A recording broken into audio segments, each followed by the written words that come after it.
Welcome to Milking the Franchise, the Cash Cow Chronicles, where me and Chris watch movies. So I just tried to do the Eddie Murphy laugh instead of saying movies. Trying to mix it up. Yours is way better. Yeah, I should have left that to you. I couldn't hear it anyway. It was like, I think if I'm talking, if we're both trying to talk at the same time, it kind of cuts out Okay. over the Discord here. Well, that gives me another week. I'll practice. I'll be ready to go next week. We'll hold for room silence or whatever they call it. Perfect. Chris, room tone, that's what it is. Chris, how are you? I'm good, Tanner. Room tone sounds like a really boring paint color. You know? Yeah. I want this I'm room tone and nothing exciting. Hanging out with my roommates, which are my parents, and just living the life. Hell yeah. How are you doing? Back at home for a little while? Yeah. That's right. Back at home for a little while. Cool. Have been eating my mom's delicious cooking. She even did my laundry this week, and that was just a treat. Wow. So yeah, I'm being pampered over here. Excellent. Yeah. How you doing? Oh, I'm doing good. Just living my life in Beverly Hills Cop yet again. Played another terrible video game this week, so I'll talk about that at the end. Yeah, going pretty good. Chris, what do we do here on the show? Me and Tanner, we pick a movie franchise, and we like to watch all the movies in order from that franchise, and so that's kind of each episode. And then while we do that, if there's any other, we call it milk, but any other IP that kind of goes along with that movie franchise, any books or video games, any holiday specials, whatever other stuff we can get our grubby little paws on, we like putting that in with it too. We just kind of live in that movie franchise until we get to the end. And right now we're kind of working our way through the Beverly Hills Cop movie franchise because we're, I think, both pretty excited to watch the new Axel F that's dropping on Netflix in a couple weeks here. I'm getting excited, maybe less so every week. But this wasn't like a near and dear franchise to me. I'm enjoying these movies. But I don't know if I'm like, I need a fourth one or anything. It's not like, you know what I mean? Yeah. So we'll see. Hopefully it's good. Hopefully this isn't a case of at the end of it we rank them 1 through 4 in order, like best to worst. It happens often, and I think that's just how these movies work. You know what I mean? Yeah. Cool. Well, yeah. So we're watching Beverly Hills Cop 2 today. But last week we watched Beverly Hills Cop, the original, and we put out a survey with every movie. And we ask you guys to write in some answers and make some jokes and follow along with every movie we watch. So we're going to read the responses from that survey now. And then we'll talk about Beverly Hills Cop 2. And take a peek at the show notes for a survey that goes along with Beverly Hills Cop 2. So that link will be in the show notes for this episode. Yeah. You take the survey, you listen to the results, you listen to the recap of that one, you take the survey. It keeps going. It never ends. It's a cycle. The content cycle must continue. That's right. The content wheel keeps on turning.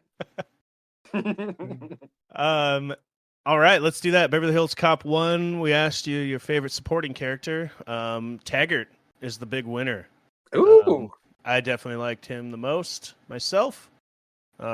Billy would be a close second, Mr. Rosewood there, but Judge Reinhold, he's great too. But I think I voted for Taggart too. He's a fun character.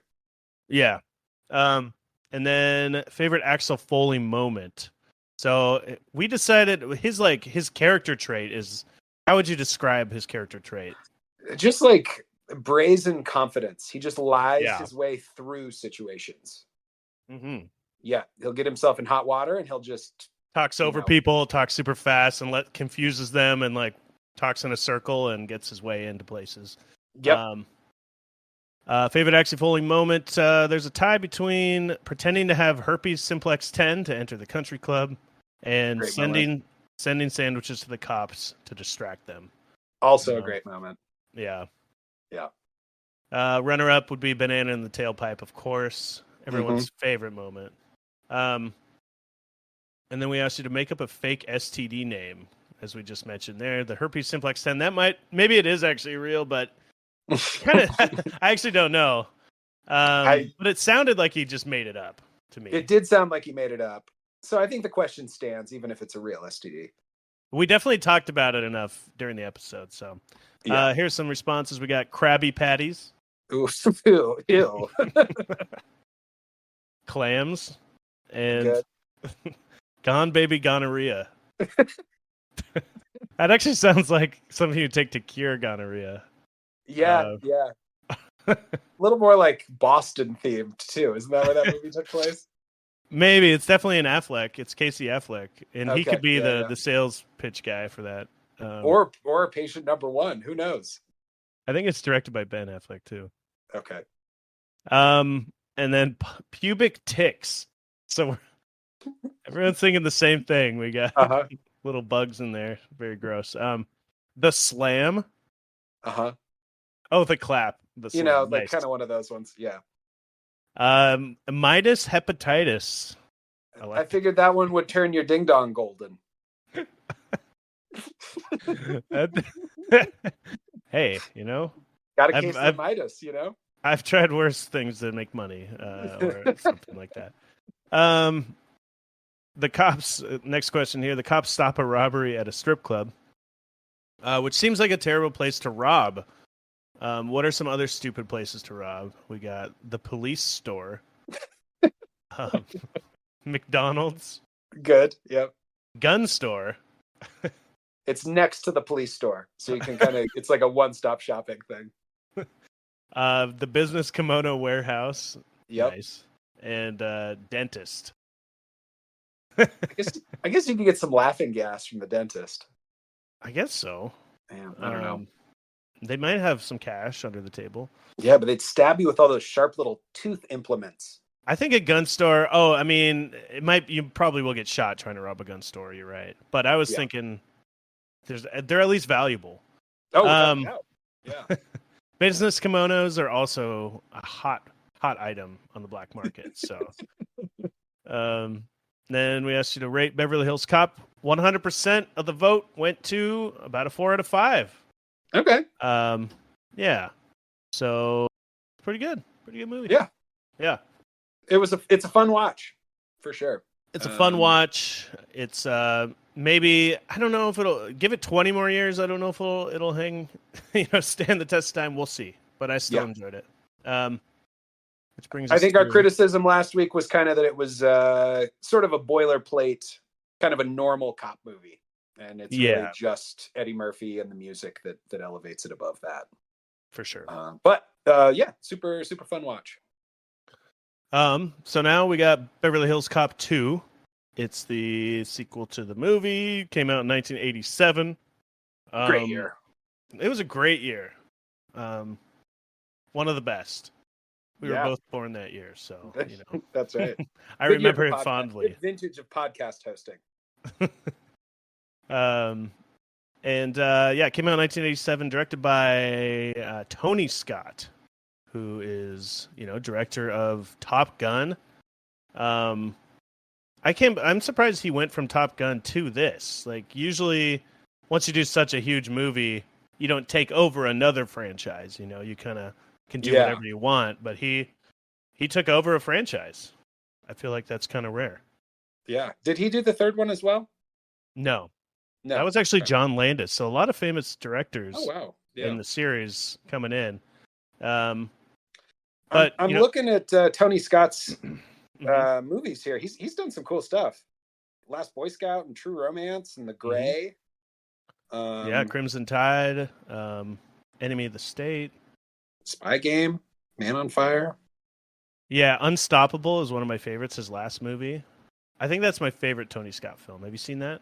I don't know that I've seen that one. It's a good one?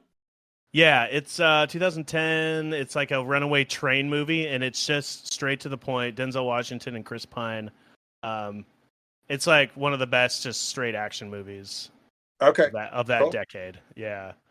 Pretty cool. Shouts out Tony Scott. Yeah, he's done a bunch of cool movies. Yeah, I kind of have this thing. There's this thing that he does, at least like later in his career, maybe in the 90s it started, where he does a lot of like fast moving camera stuff that's like hard. It's like dizzying to watch. And I used to really critique his movies on that. It was like, I didn't love them. Mm-hmm. Unstoppable works great for it. But sometimes it's like Spy Game is kind of like a tense thriller, but it's just got like slow moving thing. And it's just got this like crazy camera work, constantly moving cameras. Got you. And that's like little disorienting after a while. Yeah, and I was expecting that in this because it's Tony Scott, and it wasn't in this. So I'm assuming he didn't start doing that till a little bit later. Yeah.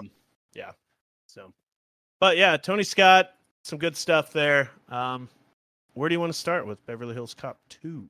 Yeah, I mean, should we start with the other new addition here? The opening sequence in this movie. We're back in Beverly Hills, and we're watching a. Is there a new edition song in this?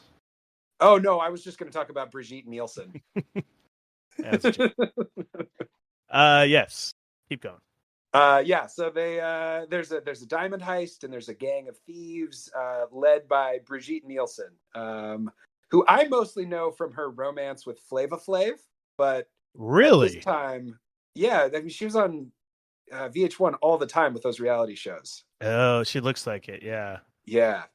I don't remember that. But she was like married to Sly Stallone, and she was married to him. She was a big player for a while.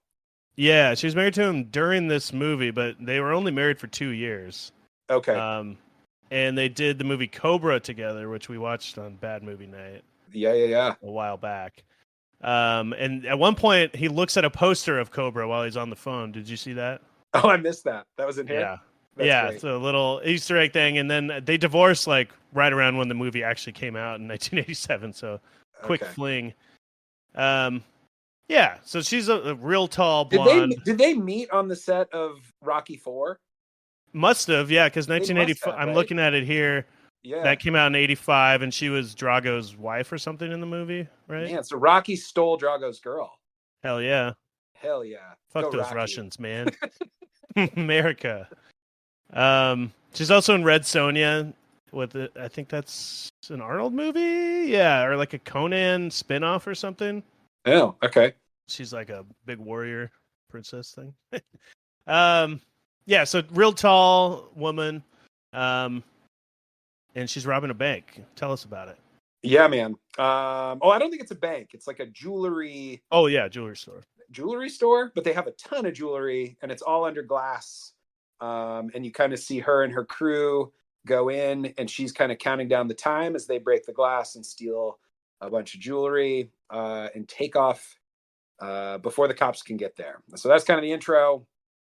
From there, they leave everything you wanted to talk about they leave a letter. Yeah, they leave the letter. That's right. With the A on it. So this sets up the plot of the movie, which is there's like the alphabet crimes happening, and every crime scene has like a letter with a letter on it, like an envelope with a letter on it. Wait, so I'm confused. Is the letter in the envelope, or is it on the envelope, Tanner? Actually, the letter contains numbers, but it has a letter on the outside. Your prepositions are really confusing me right now. You're right. I'm calling it a letter. I mean an envelope, which has the alphabet letter A on it. Okay. That does make sense. Thank you for clarifying. Yes. You're welcome. So yeah, that's left at the crime scene, and then we get our first clue of what's going on here. And then I think we go back to Detroit, right? Yeah. We get a Bob Seger track. It's not quite as good as the Glenn Frey track in the last movie, but sets the scene in a lot of the same ways. Yeah, it's called Shakedown. Okay. And it was written by Faltermeyer, who did the Axel F song, and Bob Seger together. So, Faltermeyer's got his hand in this again. And this song was actually nominated for an Oscar for Go best Bob song Seger. Yeah. and Golden Globe. And I did want to just so this movie was nominated for best song, another popular soundtrack, best song for the Oscars and Golden Globes. Didn't win, but it did win a worst song at the Razzies for "I Want Your Sex" by George Michael, Okay. which is on the soundtrack, but I don't think I heard it in the movie. I was looking for it. They Maybe I played missed it. it. They Did they? played it in the club. There's like Oh, a at the club strip scene. club? Yes, I think it's Okay. playing there. Yep. That makes sense. I just love that it was That's nominated funny for, though. Nominated for an Oscar, but it doesn't win the Oscar. It wins the Razzie instead. Yeah. for a different song though. But yeah. Yeah. Yeah. Anyway. Yeah, and what we see in Detroit is not the Axel Foley that we're used to, because he's putting on a tuxedo. He's driving a red sports car. He still has that same Eddie Murphy laugh, but everything else, he looks like he's a whole new man. Yeah, he's got a suit on and a new whip. Looking good. Yep. But we find out pretty quickly he's up to his same tricks. He's trying to it seems like his main mode of work in Detroit is just to try and entrap people into crimes so then he can arrest them. Yeah, isn't that illegal? I don't know. I thought it was, but in the first movie, he's trying to get these people to buy all these bogus cigarettes, and in this movie, or not bogus, but stolen cigarettes, probably. Yeah, I'm sure they're real cigarettes, but regardless, in this movie, he's trying to get his hands on. When you light him, a flag comes out and it says "bang" on it. Or "puff." I mean, honestly, if they'd had some of those in the third act of this movie, it might have made it a little better. Not gonna lie. No, but in this one, he's trying to get his hands on 2,000 American Express black cards. He wants to buy them from some henchman-y guy. And that's why he needs to look the part of this successful, rich, whatever. That's why he's wearing the tux and why he's got the sports car. Yeah, so he tells this guy he needs it in 3 hours. And kind of sets it up. I feel like they set up a lot of this at the beginning, his Detroit crime thing, and they don't ever go back to it. No, they don't revisit this. No. Yeah, or they do one more time, but they don't ever resolve this. They don't resolve it. No, it does not get tied up at all. Yeah, so it kind of cuts back to Bogomil, which was the original L.A. chief, played by what's his name, Ronnie Cox. So the L.A. chief from the first movie gives them a call and says he has to cancel their fishing trip. And you see pictures in both of their offices of one another. Yeah, of the cops, like Taggart and Rosewood and Bogomil and Axel Foley on a fishing trip together. There's a big, so it's just showing that they are basically friends, and sounds like they meet up every year for a yearly fishing trip. Now that they're all buds after the first movie. So he calls and he has to cancel because he's got a big case that he's working on here, which is the alphabet crime. Yeah. It was at that moment where I thought they were going to kill Bogomil. Yeah. But immediately when he hangs up the phone, hey, I got to go. I'm really busy right now. It's like, oh, that guy's about to die. And yeah, he doesn't die. He does get put into a coma, but right. Yeah. Yeah, that's kind of the setup, and Bogomil's working on his 385 or the alphabet murders, and Axel's okay with it because he's got this credit card sting that he's working on. So they cancel their fishing trip. So sad. So sad. You also introduced on Bogomil's in the LA police department. They have a new chief who's this guy is really annoying to me because he's just the classic boss who he's constantly threatening to fire everyone. Every scene that he's in, he's just your ass is grass, you're fired. You're for every little thing. I'm gonna have your badge every second. And never really goes anywhere. He's all talk. But he gets mad at him here and says he's gonna suspend everyone and that he's got 2 days before, just because I couldn't really figure it out, but I guess Rosewood called the FBI asking them to help decode this letter that they found. Which doesn't seem like cause for right. A suspension or anything. It seems like normal police work, right? Yeah, I couldn't figure it out. I mean, I guess there's like this is our case, our jurisdiction thing. I've heard that in movies before where Yeah. chiefs get upset about that, but I don't know. Then he puts Taggart and Rosewood on traffic duty, so he really overreacts to everything. It seems like, right? Yeah, he's not much of a character. He's just there to be angry. Yeah. Yeah, they don't ever really develop him, and he gets fired at the end. Spoiler. So he's really just there for this movie to be kind of a jerk. Yeah, and to kind of like get the other guys like saying "fuck this," like I'm going to do my own thing, more like Axel Foley does. Yeah, he kind of gets them to go off like, on their own. What happens next? I think it's the shooting scene, as you mentioned, right? Yeah. So from here, Bogomil leaves this meeting with his horrible boss, and he's been suspended, and the other cops have been put on traffic duty. And as he leaves the meeting, we see him get in his car, and there's a black Mercedes that pulls out behind him. The Mercedes passes him and then pulls over with engine trouble. And we see Brigitte Nielsen is the one, or no, she's got a wig on at this point, but there's a pretty lady who gets out of the Mercedes and is having engine trouble. So he pulls over to help. But before, there's nothing wrong with the engine. And instead, the pretty woman gives him the next letter. So the A letter had been at some sort of, the jewelry house had started with the letter A. It was like Alphonse's or something. And, I have them all written down here. Yeah, it's you got them. Yeah. I didn't realize till like way later in the movie that they were all coded like that. But Okay. Adriano's. Adriano's, thank you. Is the B, and the B is Bogomil. Is Bogomil, exactly. So Which the B crime is very stupid. Why are they even killing Bogomil though? I don't know. Why him? They don't have any connection to him at this point, right?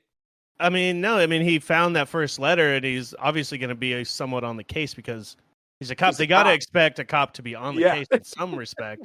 So, Exactly. but the plan all along was to kill Bogomil specifically. Well, I guess, I mean, he did have that clue of the dirt on his shoes, so maybe he had been snooping too close or something. You know what I mean? They did show him jogging right before this, and yeah, there was all the dirty shoes. Like when Axel finds his shoes later, the shoes are there's so much dirt. Like he brought like so excited to talk clods of dirt back. Piles of dirt. Like, more than would stay on your shoes if you were walking. It's like shovelfuls. Yeah. So funny. Oh, there's a lot of dirt content in this movie. Yeah. Smelling so hope dirt. Hope you like your cop movies dirty, because this is certainly one of them. Sorry. Yeah. So yeah, he was jogging. And they were like kind of spying on him as he was jogging. Right? Was that? Yeah. Was he like kind of like sniffing around something? Is that why he was jogging there? That's the only reason I can think of that he would be the B. You know what I mean? Yeah. Like, yeah. I'm just trying to explain away why they attacked a random cop, and then all of the other crimes were like robbing businesses. Yeah, and it doesn't. Yeah, he wasn't really connected to it. I mean, someone else is going to take over the case, and are they going to be the next letter in the alphabet? You know what I mean? Like, oh, that's how you beat the alphabet killer. You just find a detective whose last name is A. Put Axel. Yeah, Axel. Yeah. Or F for Foley once you get down to F. We need to get past F, and then we're good. What if another A person, like what if the next cop on the job happens to be an A? Like you've already done A, you can't go back. Exactly. So they're safe. Loophole. Okay. Where are we? He gets killed. He gets killed. Drive-by shooting when he's helping the woman. Yep. And he pulls off her wig in this moment to reveal bright blonde hair. It's the same Brigitte Nielsen from the opening sequence. And she also shoots him before getting in this other car and driving away. Yeah. He shot several times here. Yeah. And do we see Bogomil again? At the end, I believe. Does he pop up at the very end? Okay. Yeah, but he's pretty much gone from the story from here on out. Yeah. He is in essentially a coma, and his daughter is there. We get to meet her a little bit. Axel. I thought that was his wife at first. I'm like, dang, like he likes some young, I guess. I don't know. Good work, Bogomil. I mean, she wasn't like that young. She wasn't like a child, but yeah. Yeah, she was probably Uh, in her early 30s, I but thought still I a thought she lot was younger going to than him. be a love interest for Axel. Axel doesn't I get kind of any. thought, well, Yeah. that's why I was confused. I'm like, are they a thing? Like, are they setting this up? But like, he's like attracted to Bogomil's wife, and then I don't know. Maybe they mentioned it was his daughter right off the bat, but I just didn't hear that till almost the end of the movie when they mentioned daughter. Um, Maybe I'm just bad at watching movies, and I should quit this podcast. I don't. Did they mention daughter early on? On the phone call, he made this really weird comment about that daughter's lucky to have a dad with a gun. I see. Okay. But that was the only. But they never mentioned her in the last movie. Like it was kind of a clumsy add into the dialogue that just to like, oh, also Bogomil has a daughter. Like you should know that. And does he have a wife or no? I mean, I don't know. Or not important. They didn't write that into that telephone call, so Yeah. so I can't say for sure. All right. So he gets shot, and Axel. Then it cuts Axel back to sees this on the Detroit. TV. Yeah, He sees but it on the TV, and he calls he goes the into hospital. this warehouse though. That's the credit card warehouse, right? Where he's supposed to meet the guy at this address, and he walks in and nobody's there, and he's the last part. This is the last time I think we deal with this credit card scammer people. But yeah, then he sits down, and he sees the the news report right at the exact time as he sits down in this office room. And then, sorry, you said he makes a phone call, right? Oh, he calls the hospital because he sees the news report and gets Bogomil's daughter, and they kind of talk a little bit. He also talks to Billy and finds out that the Beverly Hills police is not letting Billy and Taggart take this case. They're too close, so they're giving it to some other cops. So Axel's kind of worried that nothing's going to get solved. And before he heads out to Beverly Hills himself, we do get a little resolution on that credit card thing. Do you want to run us through that, Tanner? I don't really know. Did it resolve? I think I feel like the guy shows sort up. of. Yeah. Tell me. But one of the guys, the guy who brought the credit cards, is there with his buddy, and his buddy was supposed to be one of the gangsters from the first movie who was there to buy the cigarettes, and he recognizes Axel and basically kind of calls him out as a cop. And so Axel does what Axel does, and he talks louder and faster than the other characters until he turns it around on him and says, "I think this guy's a cop. Yo, blah, blah, blah. You've got a wire, something." Yeah. I used to be a Muslim. I can smell a pig was one of the lines in that sequence. That's a line. Kind of a good line. Yeah. But he Axel's his way out of this situation, but also blows the buy. Like the guy was still ready to sell him all these illegal credit cards. But he's like, no, I'm not working with this guy. This guy's a cop. And so he like storms out of there. Yeah. So this is the last. He basically blew the case, right? Like it doesn't go back to it. Although what he does next is he goes to his chief in Detroit and is like, he asked for more money to like continue solving this case. He's like, I can smell it. I'm like right there. And they've already given him a bunch of money to like get this nice suit and the Ferrari and all these things to make himself look like undercover, but he's asking for more money, which I think he uses to just buy a plane ticket to Beverly Hills, right? I think so. That the implication? And he gets those days off because also the guy's like, all right, fine, you have 3 days. You need to have this thing wrapped up. And he just uses that as his time to go out to LA and hang out with his boys in Beverly Hills. And he says like, I need 3 days. You won't see me. There's this whole other thread going on here, which is, it's kind of a confusing thread of why he's doing all this. Like he wants to pretend that he's still in Detroit the whole time for his boss, but he isn't going to go into work, and he has to be back in 3 days exactly, or they're going to fire him. Right. So he has his friend Paul Reiser, who was in the first movie a little bit. He like gives him the keys of the Ferrari and says he can just drive it around. He has to drive it around for the next 3 days, ducking low so nobody can see that it's not Axel Foley. Like, can you explain all this to me, Chris? Because why does he even have to have this other guy drive the car? Is somebody like watching him? Couldn't he just park the car? He could park the car in a garage Yeah. and nobody would know unless, like, is the cop making sure to see the Ferrari drive by on the street every day? You know, like, how would he? I guess. Yeah, You know what I it's mean? very strange, but it's a big part of his scheme is having Paul Reiser drive his Ferrari around. And Yeah. it's revisited several times. But yeah, I totally agree. It really seems like you could just, The only moment, you're working on the case. You're not, yeah. I don't know. Yeah, it doesn't make sense that he needs to be driving the Ferrari around town just to drive it around town. But that's what's going on, and there is a moment where the Paul Reiser scheme like has like a moment, like an actual good moment in the movie, you know. But we'll talk about that when it comes up. Yeah. Yeah. In the meantime, let's fly out to LA, Tanner. Let's do it. Let's do it. Sounds nice. Beautiful. Yeah. So he shows up at the hospital, Axel does, to see Bogomil firsthand, and he meets with Billy and Taggart there, and they agree that they will take him into the station to see these letters that were left by the Alphabet Bandit. It's not an alphabet killer, alphabet criminal. Oh, the Alphabet Crimes, I think, is what it was called. Okay, the Alphabet Criminal. So they're going to go see these letters, these coded letters that that they've been sending in as part of this scheme. Yeah, they're called the Alphabet Crimes. The Alphabet Crimes. Okay. Yeah, so we get a moment there. He consoles Jan, and then he heads off.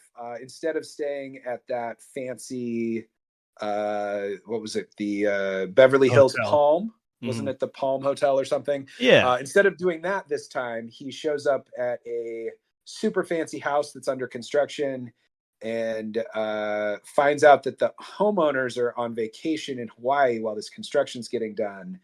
And so we get another little Axel Foley moment where he pretends to be a building inspector and he sends the construction crews away because the plans are all wrong. These aren't the right plans.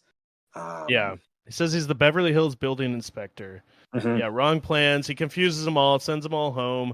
I thought this moment was funny when I realized, oh, he's like just gonna stay at this nice house. Yeah. It's like, it's like the same thing. A lot of the beats are the same as the first movie, but it's like a funnier moment to me because they upped it as like now he's actually just squatting in like a mansion. Yeah. As opposed to like, oh, I just got a hotel room. But yeah. What else can we do in a sequel? I was fine with this one. Some of these got a little too ridiculous for me. Yeah, in this movie. Sure. I don't know if you felt the same way. We'll get to. Well, the next one's coming up very soon, I think. Johnny Wishbone. Oh, Johnny Wishbone. Yes. And that's the only one that got a name. Also, none of his other little like alter egos got names, but Johnny Wishbone made it into the movie. In the first movie, the only one with a name I remember was the gay lover one. I think he had a character named Ramon. Right. Yeah, he did. But yeah. So what happens? They go back to the cop station. Yeah, they sure do. And he is in there talking with Rosewood and Taggart about who knows what. But the chief comes in. And it is actually kind of an important point. Is it important? Okay, because it's the shell casings. So yeah. From the crimes, they collected these shell casings from bullets that they don't even make anymore. They kind of turn out to be a calling card, and Axel steals one. But then, just as Tanner was saying, the chief steps in. Again, he's just a jerk. Yeah, so annoying. Yeah, I'm gonna fire everybody. Mm-hmm. And right off the bat, he's just like, "Who the hell is this?" And Eddie Murphy goes into I don't know what kind of accent this is, but he says he's Johnny Wishbone, a psychic from St. Croix. Mm-hmm. And he like guesses the chief's last name because, they were just talking about it. Yeah. So that's how he gets them to like think that he is actually, because he guesses the chief's name, and then he's unable to actually guess the other guy's name, but he kind of plays it off like he knew it. Yeah. Yeah, I don't know. What'd you think? Is this one of the unbelievable ones, Chris? This one was one of the ones that was a little unbelievable to me. And I think there's one more later that's coming up, but we'll get to that there. But just kind of ridiculous, and it's the same joke, And they did it 4 times in the first movie. They did it at least that many times in this movie. And Chris, I gotta say, they're gonna Yeah. continue to do it in every movie, right? I mean, They've that's his got only to. character trait. That's the only thing that like stands out It as kind of is. Yeah. from like from any other cop movie or buddy cop thing. That's like his thing. So yeah, I don't. He gets out of the room, and then they all get yelled at again. And nothing comes of it except for they got the bullet casing now, right? That's right. And so they look at the bullet casing. Axel had recognized that it was kind of a weird, like out of print, out of commission, out of something, bullet casing, and so they decide they're going to take it to the Beverly Hills Shooting Club. Yeah, the shooting club. And I haven't been to a shooting club before, but this place looked dope. Yeah, it's like a mansion. They walk in and it looks like a lawyer's office or something. It doesn't look like a shooting club to me. Yeah. And there's like a bar and like people drinking champagne and then just like a shooting room with a bar. It's very strange. Yeah. But as Axel Foley has to do, he lies his way in. He pretends to be an explosive delivery man. So he's delivering. This one also made no sense, right? It made no sense. This one really bothered me. But he's got a paper bag full of like vitamin pills from Billy, and he pretends that they are like sound-seeking explosive charges, and he acts really scared of them. And so the woman at the desk doesn't want to sign for them and have to hold on to them because she thinks that they're dangerous. So instead, she tells him where this office is that he's looking for. Why Anyway, don't you go drop it off? Because I don't want to do it. I think he does almost the exact same thing in the first movie. I can't remember the circumstances, but it was one of those where like, yeah, it's like the Ramon one because it's like, why don't you go tell him then? At first, he's like, I'll go tell in the first movie, I'll go tell the guy that you're here to see him, and then after he reveals all this information, he's like, why don't you actually go see him directly? Yeah, right over there. So it's the same exact kind of setup. But what the he does, first one was like funny and like a real thing, and this one was supposed to be explosives that are sound active. Like it was the whole thing. I thought was dumb. But he walks in and he puts his. There's like a waiter with like a champagne bucket there, and he says, "What year is this?" And he reaches in and dips his hand in water or like ice and like splashes his face, and he says, "Yeah, that's a 76, all right," or something, which. That's just like a joke, I guess. And he walks away, but now his face is all wet. That's like part of his thing. It looks like he's sweating. I thought at first it was supposed to be like he'd ran there. Yeah. But I guess he's sweating because he's so scared and he's like holding the bag out and walking all weird. Like he's afraid of it. Yeah. Is that right? No, that's right. And I'm kind of thinking we just finished those Garfield movies. That 76 bit that you were just talking about. That's some bad joke jazz, Tanner. All of this is bad joke jazz. Yeah, I agree. It's kind of mixed in. Yeah. He says a lot of it. I was thinking of bad joke jazz at one point. Yes. When I was watching this, and he gets him to like. So he's like too scared to drop it off. He's like, I don't want to do it. This is like a scary item in this bag, which none of this makes sense. Why is he bringing in explosives to this place? I don't know. Yeah. Or at least if it does make sense, they didn't explain it very well.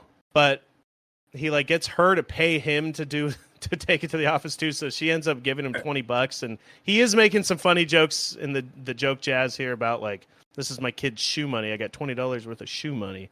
That's 4 shoes because I got 2 kids. Yeah. Yeah, I don't know. It is. You're right about the jazz though. Yeah. He's just kind of riffing a little bit. Yeah. So yeah, he goes and drops it off. According to her, and finds the office or the shooting range, which is just they don't show an office. It also felt like this scene wasn't connected to the scene after it, because from there it goes just straight to the shooting range. And again, he just walks in without any credentials or anything. It wasn't like that helped him get in, really. Right. Yeah. The shooting range, by the way, it's inside, and there's like video screens. It's not like targets. There's like videos, which I also don't understand. Were they shooting blanks the whole time? I was wondering the same thing, because at one point he pulls out his gun and like shoots holes in the video screen. Right. And nobody like yells at him about that, or he just does his laugh. Yeah. Um, Maybe you use laser guns down there or something, but then there's like a fancy bar. yeah, there's a And bar right in the room where they're all shooting too. Like that bartender, I don't even think was wearing earmuffs. Mhm. They're just hanging out right there, and everyone's drinking. I guess like fancy cocktails and shooting video screens. It makes no sense. Tanner, we're not rich enough to understand a shooting club. I think that's the real issue here. Imagine ordering a drink and they'd be like, "Can I get it?" You know, just constant gunshots going off. Um, I said a pilsner. Yeah. Um, and then another part. So he goes up to the guy. One of the guys, I guess, just he got the right guy. Happens to be the Yep. guy who made these bullets, and he's asked him, "Hey, do you recognize this?" And he says, "Yes, this is something that came from here." And he takes his earmuffs off, also right next to the woman he was like helping fire, and she's firing away, and he's just not wearing earmuffs anymore. Like, Yeah. I don't know Do if you that was want just a do you bit. want to go deaf by the time you're 50? I think that was a goof on Like, their come part on, because guys. he just took it off. It's not like he left the shooting area by 10 feet or anything. He just Yeah. like standing right there. Yeah, such a Anyway, strange scene. And then we see Brigitte Nielsen down here, and she, is obviously concerned that the cops have traced these crimes back to their shooting club, and so she goes to report to the big bad of this movie, who was entirely forgettable to me. yeah, I don't know Yeah, his name at all. I got it confused because at one point they called him Maxwell Dent, but then there was another bad guy named Chip Kane, and I honestly had a really hard, and I was trying to separate them, but I still didn't quite follow it all. So Yeah, if I miss anything Kane here, was like his right hand man, right? was he the Um, hitman that got hired? no, he was the guy who I guess he was sort of a hitman, but he was just like in the office when he first goes to meet the big bad guy. He's there in the office, So he's and kind of the I Mike think the big Herrenchild bad guy role. was trying to frame all this on him in some way. Yes. Oh, So, okay. They just like look kind of similar and aren't very remarkable characters. So I don't know. I what had a is hard even time. his name? I'm looking on the cast list here, and I don't even see which one he was. Oh, Dent, Maxwell Dent. Okay, Yeah. yeah, okay. I feel like And that he guy, was so that Maxwell forgettable, and Dent he was guy does have a good villain face. I'll give him that. yeah. It's He looks just like an evil German guy or something like that. Jürgen Prochnow. What yeah. is that? Swedish? I don't know. Jürgen. Um. Anyways.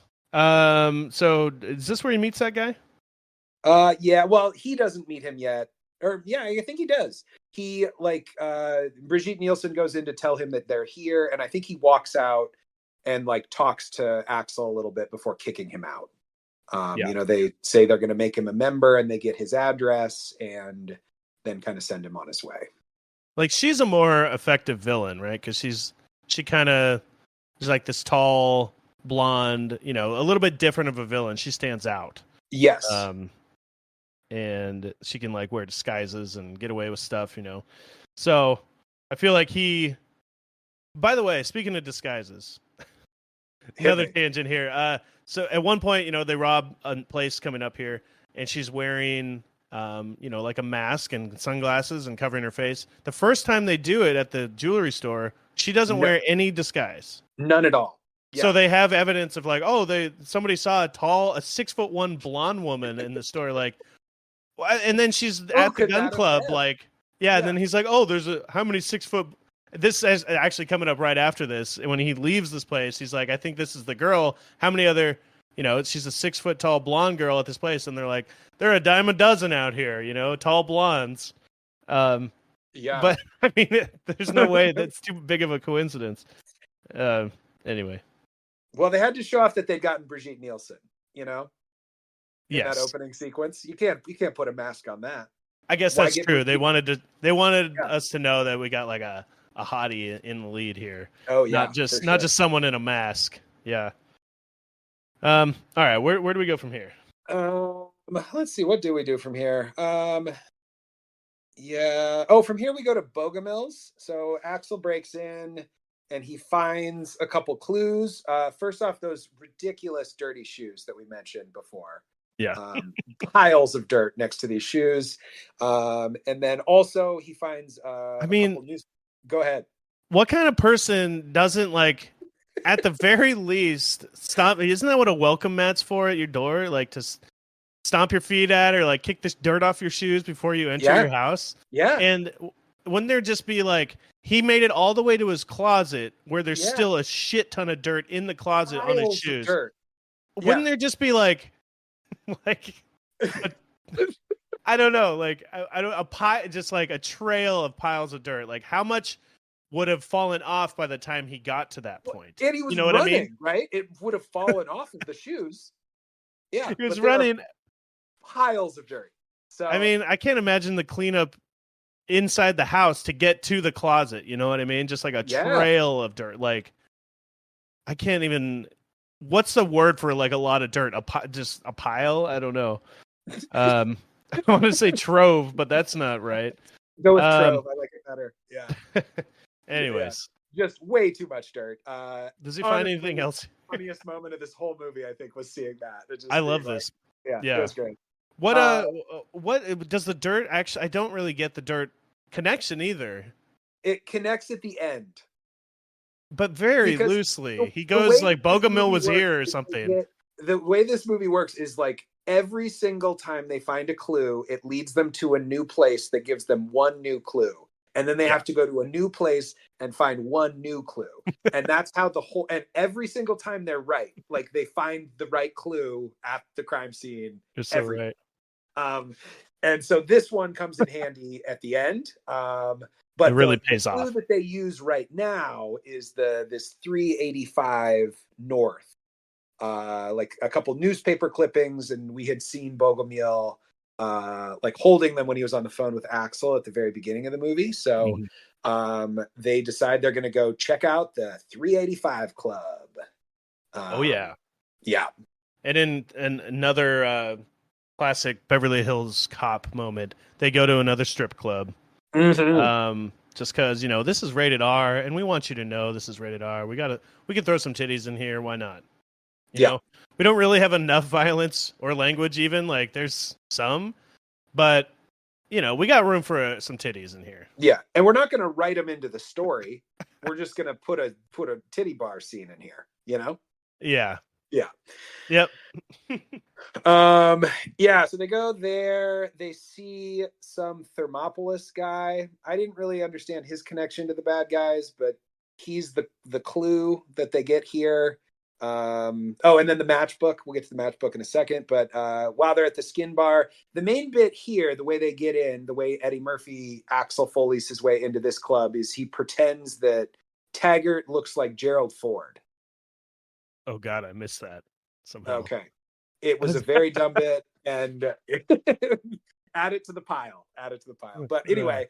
As they're leaving the club, they kind of decide to split, and as they're leaving the club, they get shot at by a car passing by, and it leads to a big shootout, a bunch of bullets fired, and it leads to the bad guys crashing and running away from their car crash. But it seemed like a huge scene. They got ejected from the window because there's a big hole in the window, and then just like disappeared within seconds. Yeah. Am I wrong? No, it definitely seemed like that. Like they crashed not far from the club and were both able to escape. 3 cops chasing them. Within, so there's the shootout, the car crash. They show up and they find the matchbook, as the cops are pulling up. So like immediately cops start showing up. And who is there with the cops, like on the scene immediately is the fucking police chief. There's no way he would have been What there. are you doing there? Yeah. Yeah, like, this is just the first moment. Like, doesn't he come in kind of towards the middle or the end of the case? Like, he isn't going to show up on the scene in the moment, right? Right. Yeah. Yeah. It's like he was in a patrol car in that neighborhood. And you just popped through. Literally, like a minute after the crash, the police chief is there and, getting mad at everybody. But this is when Axel tells him he's a cop and he's supposed to be... he's doing some what do they call it? It's like an jurisdictional or something like that. Interjurisdiction mission. He's on a task force. Yeah, he's like doing something bigger than than your measly little police department. And But he says, go ahead. Yeah, he says that to call his office like around this time tomorrow morning and confirm with the Detroit Police Department that he's supposed to be there. Yeah. But he gives them a really narrow window. He says call between 10 and 11. So, and that'll come back in just a minute. But in the meantime, the clue that they pull from this car crash is a pack of matches that somebody dropped running away from this car crash.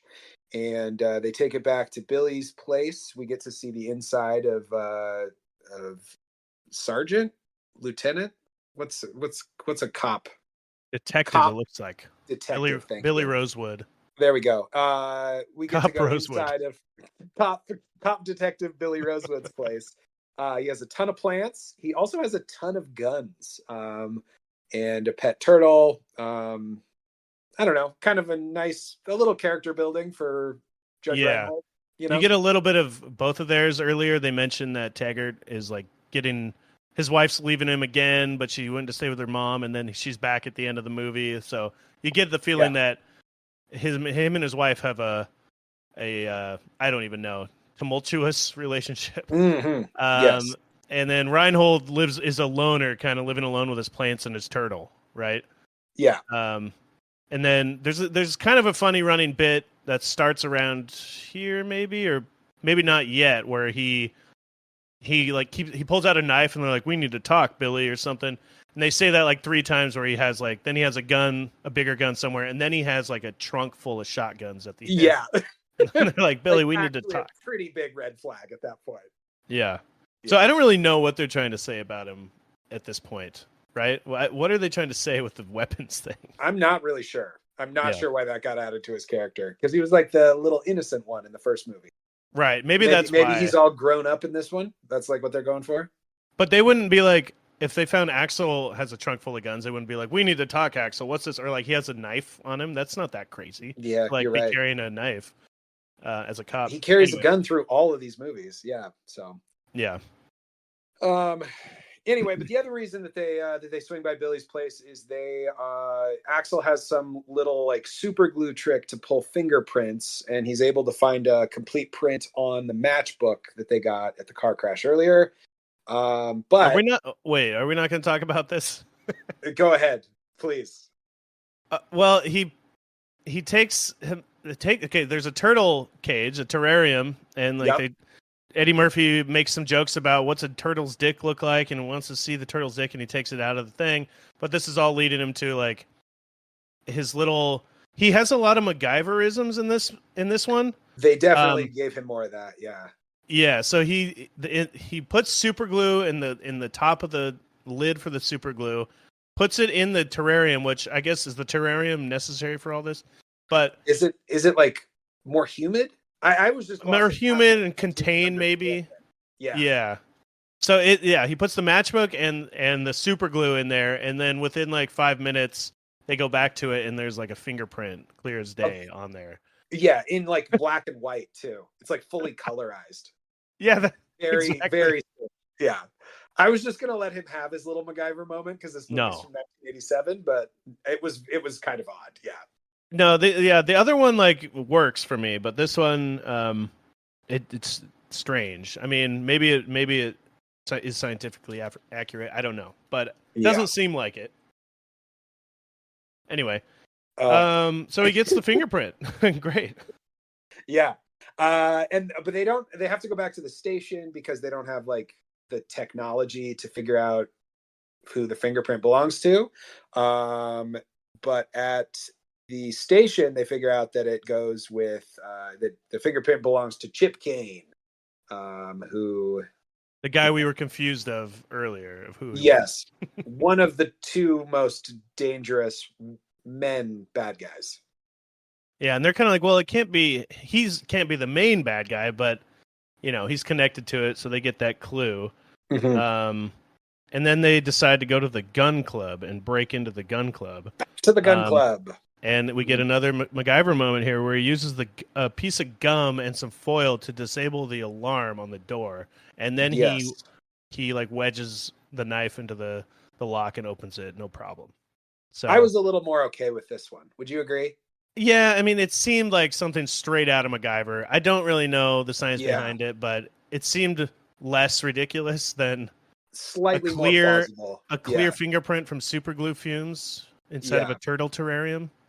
I also don't know how good a switchblade is at opening a door, but right.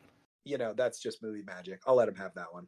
Well, it's not very good at opening drawers though, because then when they're inside, they find luckily they find a drawer, like the exact right drawer they need to find, and nobody's around and nobody catches them. And he tries to open it up with his knife and it breaks. And then this is where you see Rosewood take out his like butterfly knife, and they're like, "Why do you have that on you? You're a cop. Why would you have a knife on you? A switchblade." Yeah. Anyway, it's so just they get in violence on the side, dude. Cops can have interests. I guess so. So real weird guy with his plants and turtles and weapons. But he's such a cutie, though. Yeah, good old Judge. Yeah. No Judge. So what do they find in there, Chris? They get I don't know, like a book. Isn't that what they get there? Well, I think it's just like a piece of paper with map coordinates on it or something. Oh, that's what it was. Yeah. Okay. Another thing that's just kind of like, okay, they found just like, yeah, it is a little journal or book or something. You're right, and it has just coordinates on it, which is insane as well. I'm really finding holes in this plot the more I'm talking about it. I love this. Yeah. Right? Why would you need the coordinates of this place in a booklet? Why would you write that down? Well, because they needed some sort of clue to lead them to the next clue. I feel like the concept of this movie was literally just, we need to make another one of these, Oh, 100% that. Yes. Yeah. Let's milk it. Yeah. I mean, it is huge hit. So yeah, they find some map coordinates there. Yep. And we'll come back to those in a minute, but we get a quick scene here back in Detroit. Paul Reiser is driving around in the Ferrari, just hanging out with hotties. He's not doing his job at all, from what I can tell. I still don't understand. He's pretending to be Axel Foley by just driving around his car all day with hot chicks in it. But it seems like he would have his own work to do. Like, it would have just been easier. Anyway, we've already talked about this. But Paul Reiser is driving the Ferrari. He goes to a payphone to call Inspector Todd, who is Axel's boss, who agreed to this whole situation in the first place. And he needs to get him out of the office for that 10 a.m. to 11 a.m. time frame when the Beverly Hills cops are going to call. And so he tells him to meet him for breakfast. But he told him to meet him at 9 a.m., which was just like, dude, 10 a.m. Like, he did a bad job. He did a bad job, yeah. He did a bad job. Because it was supposed to be... So, yeah, this is the only moment where the Paul Reiser stuff actually works for the plot, right? Because he uses him to, like, then, get the police chief out of the office for this call. And you're right. Why did he say 9 a.m. when he told the other guy 10 to 11, right? Great question. Yeah. Cool. It ends up working out okay because... sort of. Intercept this phone call in the boss's office and tells him that, yes, Axel's working on a task force. Yes, everything he said is true. But he does get caught leaving the office. Yeah. He did, I don't know. Bad job, Paul Reiser. Bad job. Do better. Yeah, it's really dumb because he just finally the phone call comes in and, it's supposed to be like this timing thing. Like, I got to do it before the chief gets back, right? And then he's like ducks down behind his desk on the phone and finishes the phone call. And then he's like ducking behind his boss's desk. And he's like, this isn't my office. And he's like, sure as shit isn't, or whatever the hell. And then that's the end of it. Like, there's no, he just gets out of it. Like, he would be like in trouble, especially with this cop. I mean, he's a hard ass, Yeah. That's his whole character. I mean, I don't know. Maybe he's just a bigger hard ass to Axel, but and he's got a soft spot for Paul Reiser. I guess so. Maybe he's a good boy. Maybe he's a good boy. Does what he's told, unlike Axel Foley. Yep. And somewhere in through here, back in LA, Axel manages to kind of piece together the coordinates and figures out that the coordinates from the gun club ledger that they stole are going to lead to the C crime, which is the city deposit. And he puts so it in on the just a computer screen and just types in coordinates, and like the map comes up on this really old computer. Yeah. Again, I thought that was funny. It's like early Google Maps. Anyway. Yeah. Yeah. The city deposit is I don't know, they kind of explained it as like a bank for banks. And so it's got this one room that has like, I don't know, hundreds of millions of dollars in it. Like so much money. Federal Reserve Bank, I guess. Yeah. But it's the city deposit, like you said. You know what that stands for, right? Or what that is. It's the C and the D. Yeah, dude. A double crime. They're getting two of them out of the way here. Well, I gotta say that the first three were A, B. No, the first two are A and B, and then this one is a C and D, and the next one is E and F. So they're doing the whole alphabet thing is kind of ridiculous too. Yes, very much so. City deposit is the C and the D. Was this around the same time that like the Zodiac killer was happening? What time? Maybe. When was that? Okay. No, I think that was like the 70s. Okay. Yeah. Okay. Maybe though. It kind of seems like they're just trying to have a little thing like that to kind of make this case a little more interesting. Yeah, I was trying to think of what did the Zodiac leave? Was it Zodiac signs or I can't remember. And then also I think there was a code, and he sent a bunch of coded messages to the newspaper while he was doing the kills. But so it's something where it's supposed to involve all these coded messages, right? I was trying to think of what else you could do, like besides the ABC system. What are some other coded messages you could do? We're putting that on the survey. Oh yeah, definitely. So, if you're listening, start thinking some other dumb crime pattern that you could do to just make yourself complicit in a bunch of other crimes. So the alphabet soup crime. You leave a letter from alphabet soup at every crime scene. Oh, I'd love that. That's great. I'm the Pokemon card bandit. I leave one non-valuable Pokemon card at every crime scene. Oh, we got a Pikachu. That means next up, it's gonna be it's gonna hit the Squirtle factory next. No. So yeah, now they're gonna rob the CD, the City Deposit, Federal Reserve. And they figure this out, so they got to get there quick. And the robbery is beginning. So they kind of like the robbers led by the woman. What was her name even? Carla Fry. Carla Fry.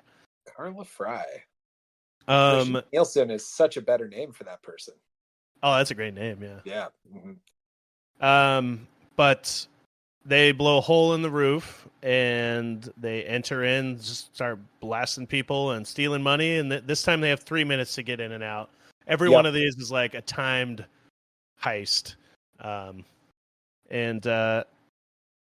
So that happens. Meanwhile, the cops are driving to the scene, and Billy kind of sucks at driving. He keeps crashing into things, and by the time they arrive at the CD, at the City Deposit, their car is pretty much totaled. It's not drivable any longer. And they try to show up at the gate. They tell the guard, hey, there's a robbery going on. You got to sound the alarm. And he says, I need authorization. And so they both shoot the alarm right next to the guy and say, authorized. Yep. And then the robbery finishes. They get out and, the alarm goes off. So they're like, shit, we got to get out of here. And they get in the truck that they stole and they bust through the gate right at Axel Foley.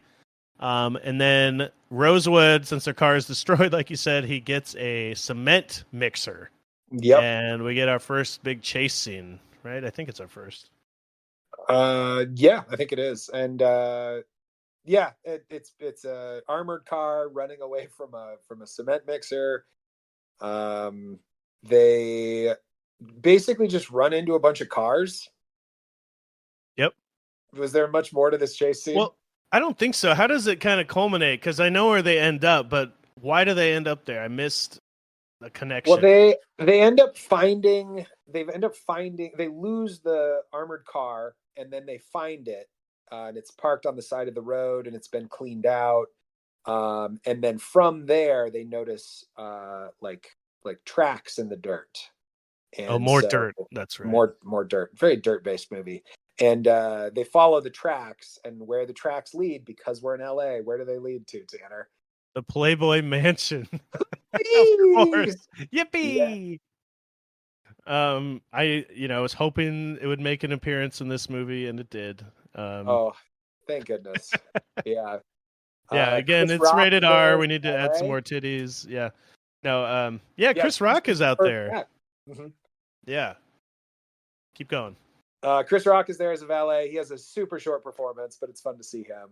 Yeah. And Axel Foley pretends he's a pool cleaner, and someone doo-dooed in the pool, so he has to go in. He does his Axel Foley thing.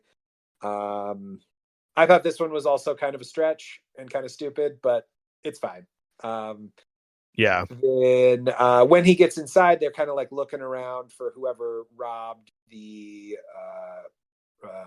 CD, and he spots the crew that he met at the gun club, and also Hugh Hefner. Hugh Hefner gets an appearance, a little cameo, and Axel kind of makes a big scene and gets everybody kicked out.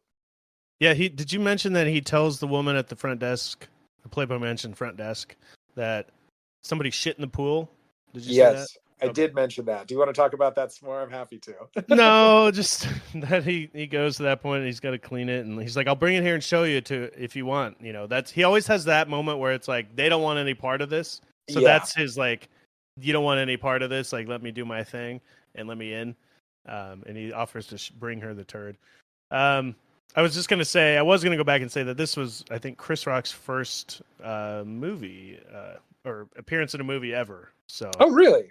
Thought that was interesting. Yeah, I don't really know. It was definitely before SNL, but he must have been an up and coming comic at the time. Yeah. Anyway, yeah. So you said Hugh Hefner shows up there as well. We get a little cameo, a bunch of shots of the ladies. It's like an earthquake relief event, I guess. Is that what it was? I didn't see that.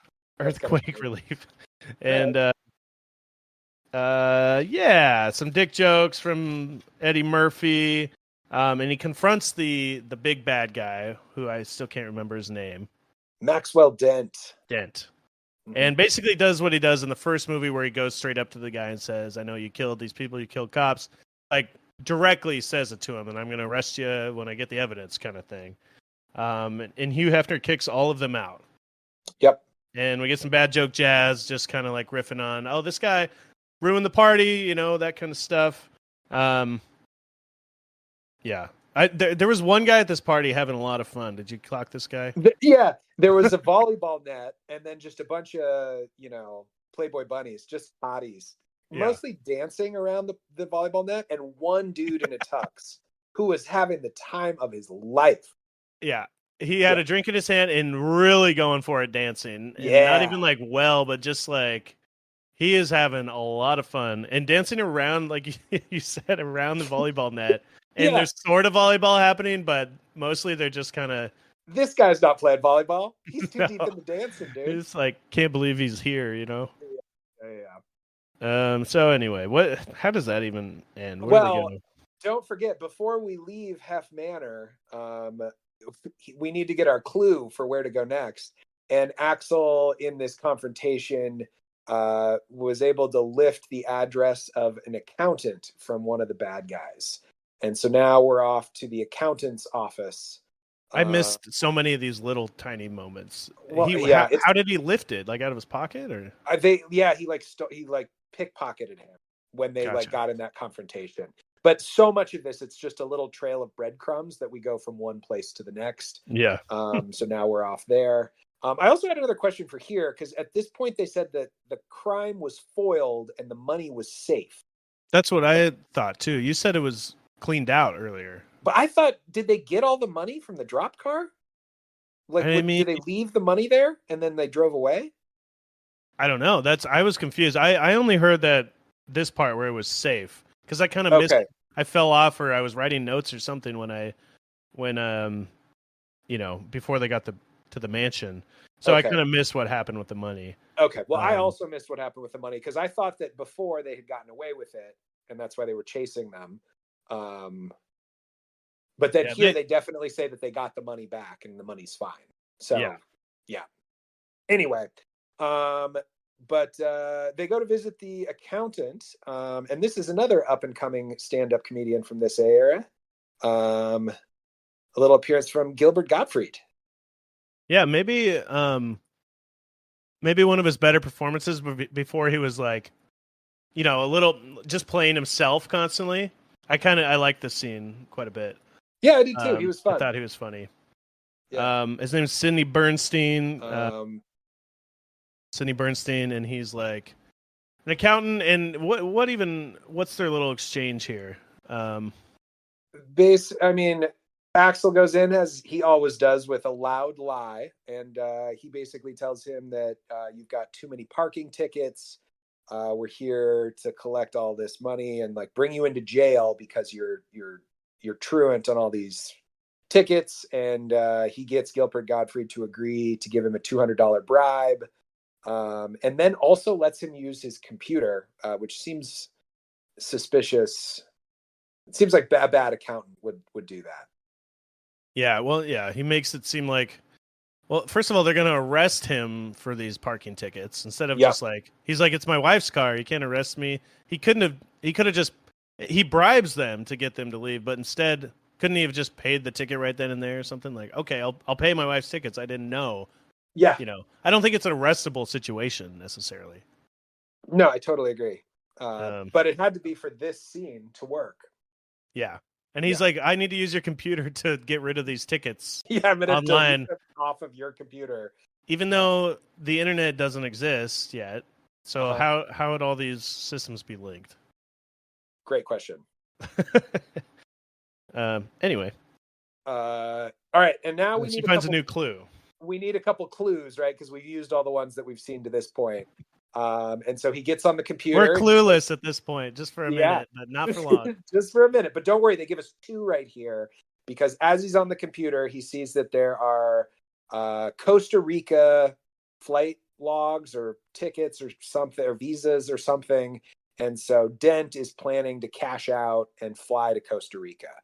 While he's looking at the computer, he also gets a phone call from Bogomil's daughter, Jan, who only shows up for this one scene, kind of. She's like not a real part of this movie, but she shows up here to call him and let him know that she's been doing some research, and Dent has a huge insurance policy on his racetrack.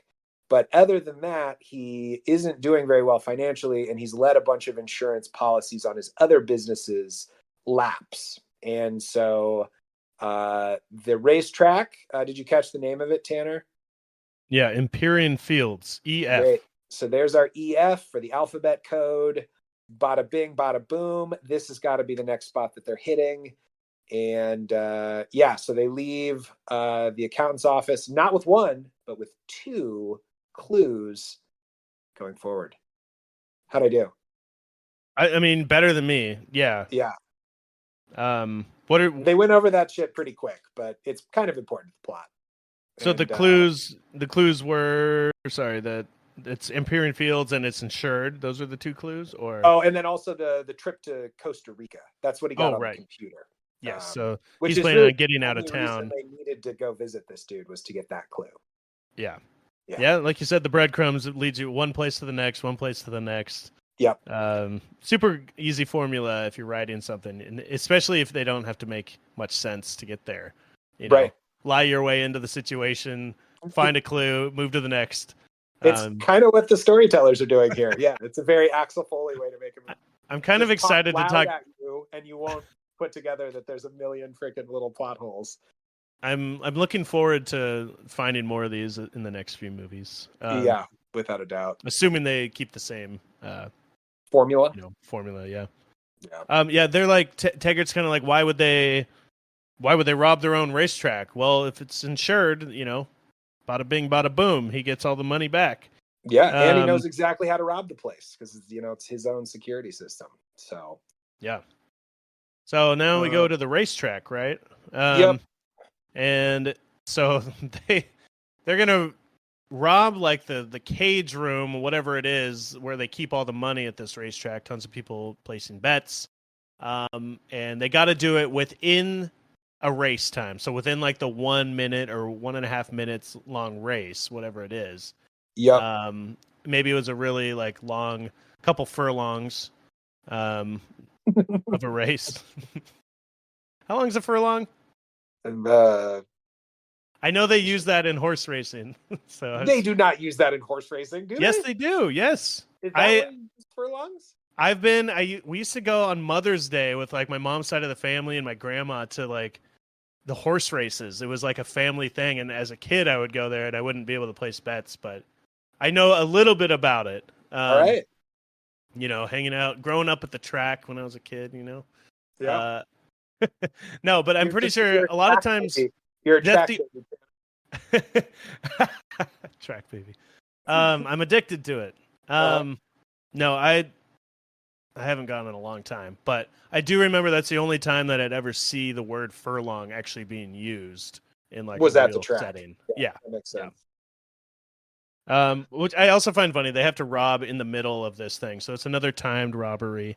Yep. Why do they have to do it during that moment? Is that just because everyone's attention is off, or they're not placing bets at that moment, kind of thing? It's got to be that, right? And everybody's attention is like down on the horses racing. Yeah, like the bets stop, and then you do the race. So during that time, all the money's in like one place before they pay out again. Yeah. So anyway, how's this all go down? Yeah, so they break into that room, like Tanner was saying, and shoot a bunch of the workers. They get all the cash, but then our girl Brigitte Nielsen kind of breaks bad at the end, and we see her kill a couple of the other criminals of her own little like hit team. And so Axel and the other boys show up. They're a little too late to stop the crime. And they are very clearly putting this whole crime onto Chip King, who was kind of like the third in command, but this feels fishy to them. It feels like Maxwell Dent, the real leader and the guy who owns this, is kind of just using this. They killed Chip King to basically blame all of these other crimes on him. Anything else from this scene? No, but I was looking up furlong, and it looks like, thank God, an average racehorse. An average racehorse takes about 1 minute 12 seconds to run 6 furlong, which is a common like short distance horse race. Okay, a long distance race is usually in miles. That's for extra long. Yeah, I'm wondering. I mean, they must have picked a long race to do this thing. I mean, they throughout the day they do like short races. Everyone's like a little bit different length or whatever. Oh, I see. So then you have like sprinters and horses that are better at that, and more long distance ones. Okay, that makes sense. Yeah. Anyway, what happens after that? Because I was busy Googling. Hey, no, I'm glad for it. I appreciate the knowledge on furlongs. We need one more little breadcrumb at the fields, and this is where they just see a horse getting cleaned, and Eddie Murphy recognizes the mud, and he's like, wait a minute, I've seen mud before. Hang on, this is a clue. He says Bogomil was here, much like we talked about it before, the Walker Texas Ranger, a plane crash here. Exactly right. I thought the exact same thing when I was watching this. I was just like, this is so stupid. What was the other movie we referenced recently? Was it Garfield? Some kind of dirt. There was some kind of dirt tasting moment or dirt smelling or dirt checking moment where it was. I think it was one of the Garfield movies, but I can't remember it. Garfield was here or something. Yeah. And basically the groomer says that this horse had been out in the oil fields nearby. So then they're going to head out to the oil fields. And at this point, I also wrote down, like, because they mentioned it in the call with Jan, Bogomil is awake now. He's like out of his coma, but they don't just like, they aren't like, hey bud, what did you find out? Yeah. They never ask him that. Anyway. Well, the only thing he would know is that there was a blonde woman, right? Well, but he knows about the red dirt. It was all over his shoes. But the red dirt signifies what again? Well, that's how they go to this next place. So the The oil place with fields the red nearby dirt. are owned by Dent. It's his oil refinery, and that is where the dirt leads them, and that's where all the cops go for kind of our final showdown in this movie. Well, Um, why was there dirt? Like, is there different dirt at this place? Is that what they're implying? Like, that's the specific to this implication. place. Okay. That's the implication. Okay. That's No, the makes total sense. Makes total that's the sense. connective tissue. That's the breadcrumb that got dropped here. Yeah. Um, yeah. Anyway, they kind of explained the full plot of Dent in this driving scene. He basically set up the alphabet robberies as a way to make quick cash, and then he always planned for King to take the fall. So he's been able to do like, 3 successful robberies, and now he's going to take the cash and flee to Costa Rica. But before he has time to do that, the cops show up at Dent's like oil refinery thing, and they grab a bunch of guns out of the Billy's truck. Yeah, this is the final, like, Billy, we got to have a talk, because you find Yeah. out Billy's he kind of turns into a badass at the end of this movie, too. Yeah. Badass Billy. So yeah, we get the final showdown here, basically, right? Yeah. They find a bunch of explosives here, in the back of a couple different trucks, and then Axel gets caught. Some alarms go off, and now it's gunfire showdown time. Yeah. So they're getting shot at.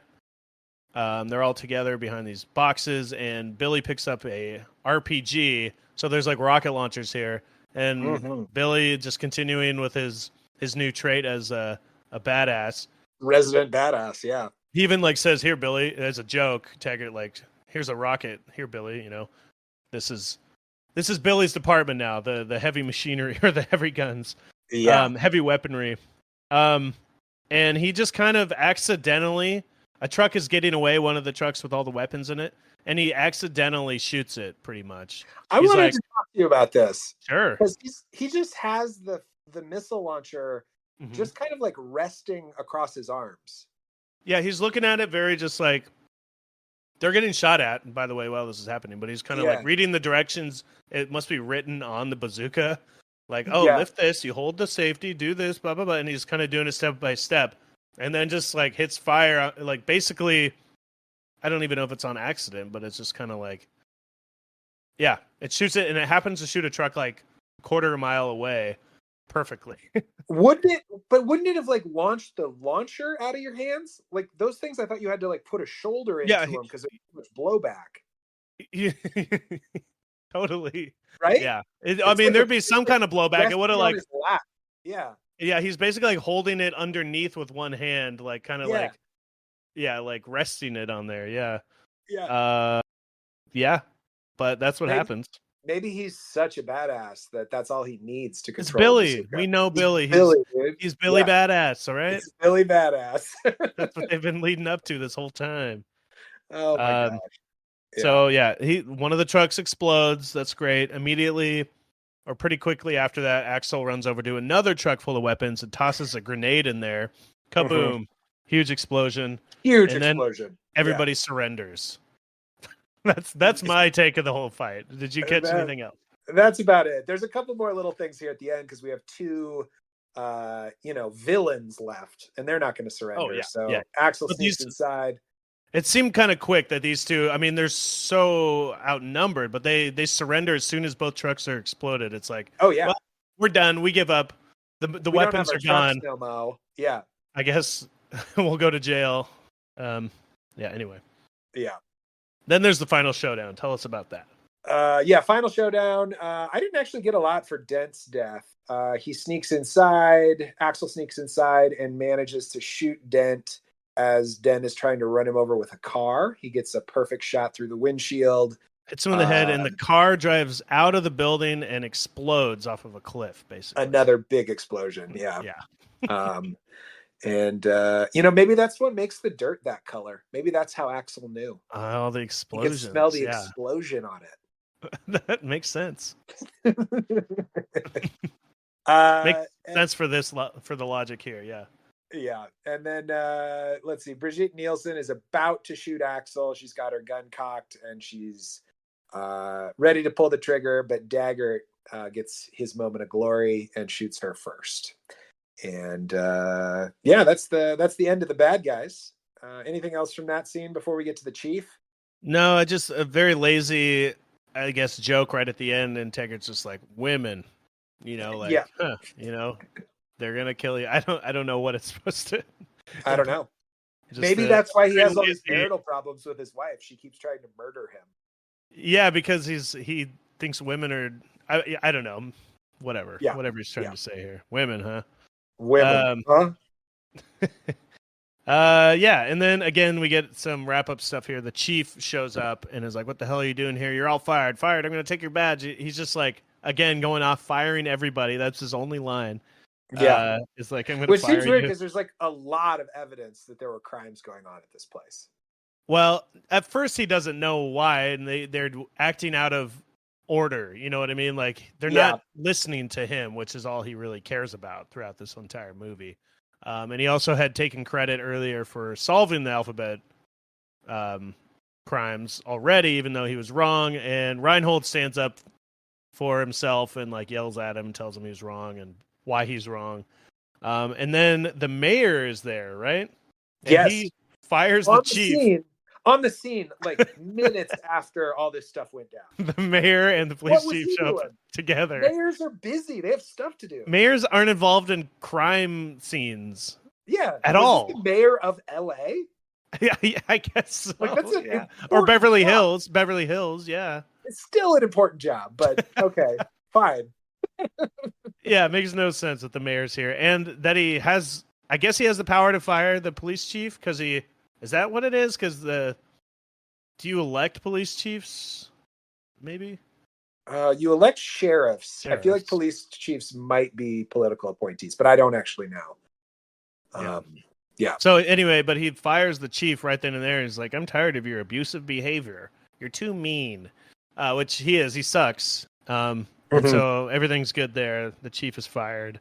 And then Eddie Murphy takes that $200 that he got from Gilbert Gottfried and says, "I'd like to donate." Oh, the mayor is also immediately like, there's like all this crazy shit going on. He fires the chief and he's like, "Well, I got to go to a homeless person convention or like a charity event or something like that for the homeless." Yeah.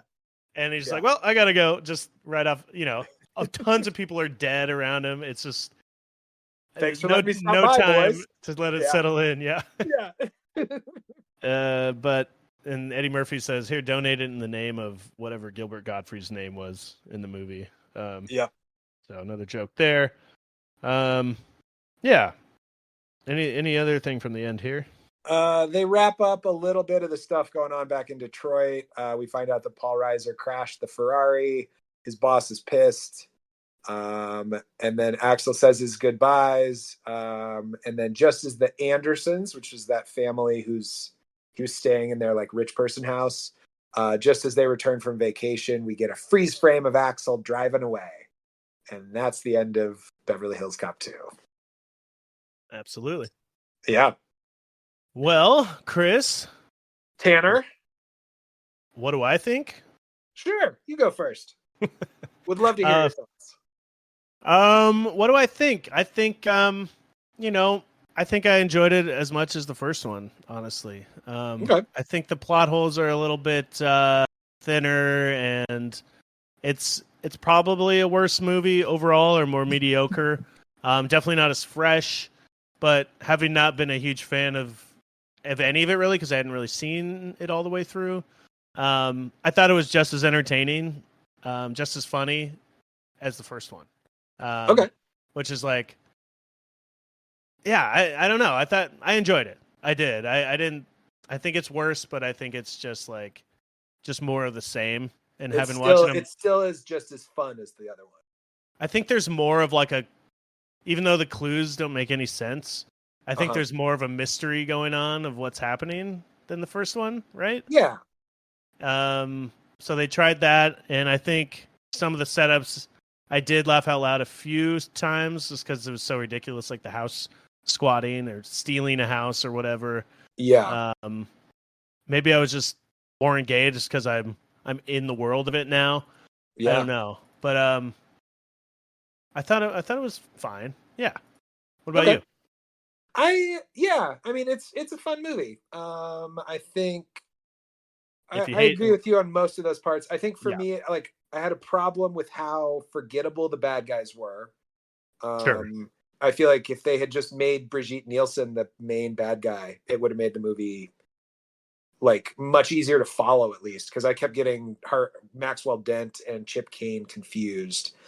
And some of the Axel Foley-isms where he just like bullies his way out of situations, I think were a little far-fetched for me. And that bit, I think, was not. I wasn't really laughing at that by the end of the movie.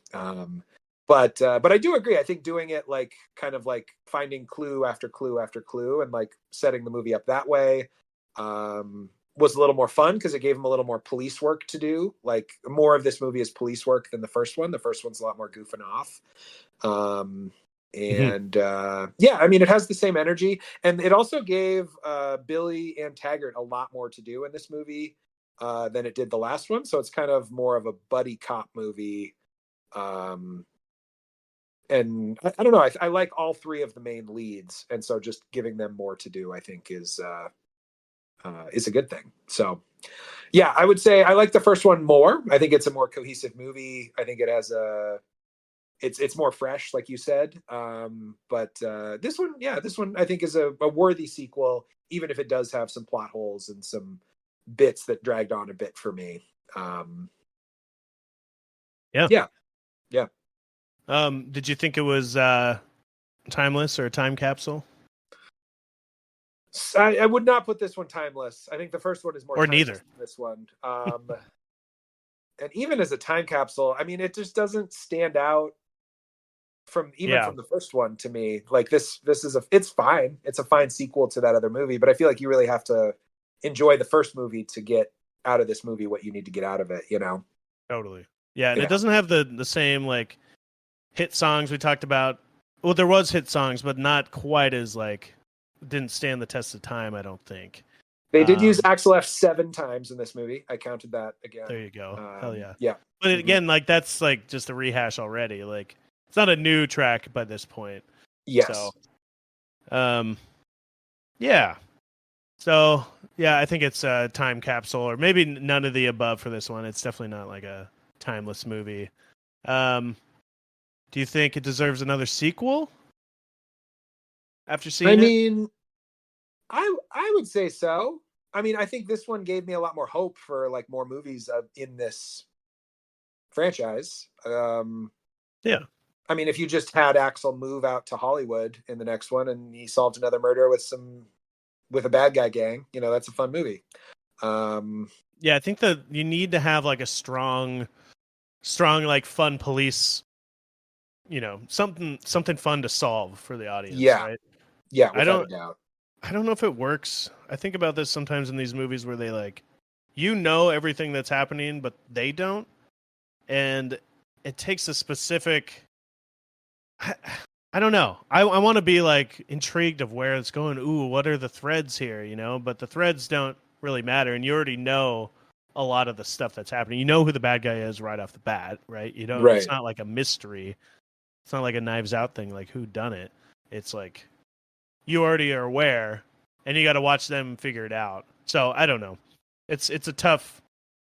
You got to make those parts interesting, and then you can throw in the character parts afterwards, right? Oh, definitely. Those are going to fall into place either way. Yeah.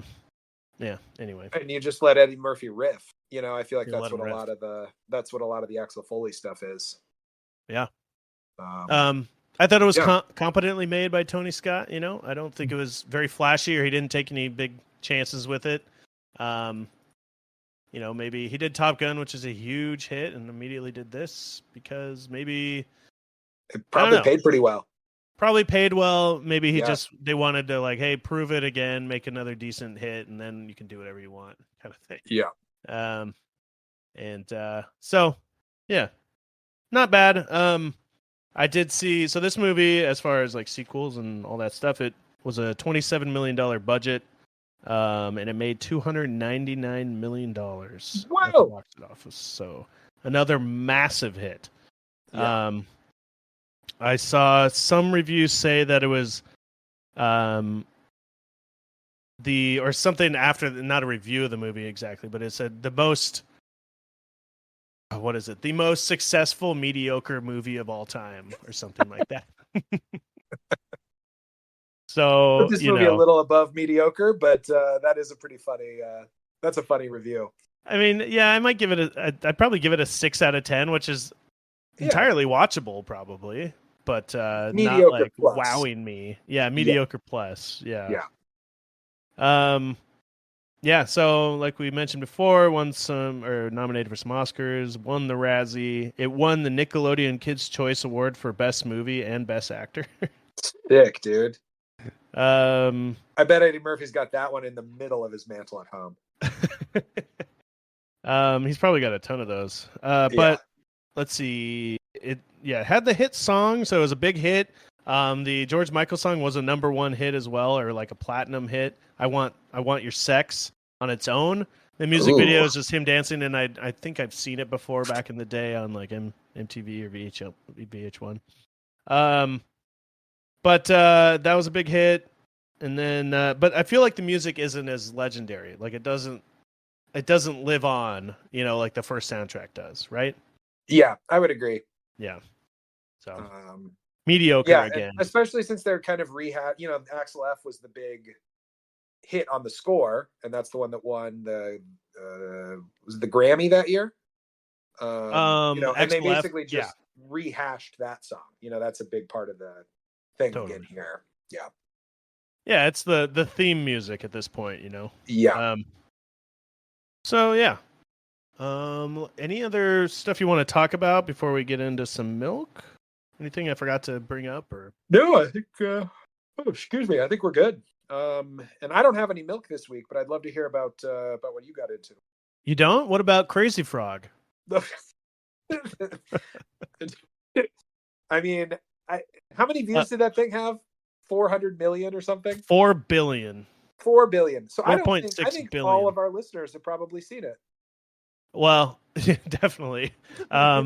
We're like, Crazy Frog has 4.6 billion. We're like right below that in numbers. Like 4.59 billion.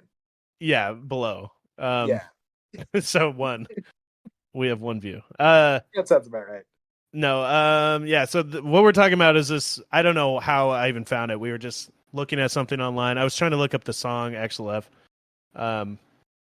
And there's just some cartoon frog video where they like redid the song, and animated this cartoon frog called Crazy Frog, and it adds like a lot of. It's the Axel Foley song, but they add a lot of just like beep beeps and doot doots, right? Yeah, that's a great description. And it's got like. It's horribly animated. Yeah. Yeah. So anyway, it's like a cover of the Axel F song. It's very strange. But I guess it shows how, that lives on and people like that tune, I think is what is that showing, right? What's that? Sure. What that is showing. So yeah, the milk portion of this podcast, by the way, if you haven't listened before, is where we talk about the other IP, the surrounding stuff that's been milked out of this franchise, and just kind of, could be lots of different things. I do have one thing this week, and it's a video game called Beverly Hills Cop. Came out in 1990 for the Commodore 64, the ZX Spectrum, the BBC Micro. I never heard of that one. MS-DOS, Atari, BBC Micro. Yeah, so the BBC version only contains the driving game, apparently. But it's just really briefly, it's just a quick cash grab of a game, slapping the title on there. It seems like there's like 5 different parts. One of them is a little driving game I couldn't make much sense of. There's like a platformer thing where you play as Axel Foley going around kicking people and shooting people, and there's like 5 different styles. So then there's a top-down version of like you're at the mansion at the end of the first movie shooting guys, And then there's a first-person scene or part of the game inside of the mansion at the end of the movie, and there's like a really early first-person. Real medley of styles in this thing. Yeah, there. So you get to play. I tried the main game, and it says play game, and I guess you play these all in order to beat the game to the end. I died immediately, crashed my car 3 times. And it's like, if this is too hard, it shows him in the hospital, and it's like, if this is too hard for you, you should probably just practice first or something. Like, really threw some shade at me for some game that's impossible to know what's even happening, because it's not very good. But then you can like practice each part. That sounds like something that someone who needs some practice would say, Tanner.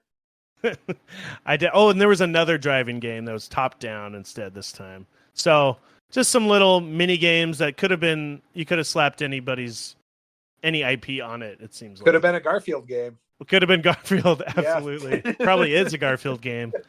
As we know, they just switch out different just brands like the Ghostbusters. Yeah. So yeah, that's pretty bad. And there's another first-person shooter for PS2 that's supposed to be really bad, but that might be more playable because it's slightly newer. Yeah, who knew there were 2 video games? I had no idea. Yeah, I had no idea. And I also found it funny that, of course, we're not going to read it, but there's a novelized version of Beverly Hills Cop 2, but not 1. Just 2. They novelized 2. This one. Yeah. Okay. Well, maybe if we read that, we will find out A, what happened to Jan Bogomil, like what's she up to now, and B, what happened with the credit card scam. I bet you the clues make a lot more sense in the book, right? They probably do. Yeah. Yeah. I think that's all I got. Anything else? Nothing on this end. Cool. Well, make sure if you're listening, we really appreciate it.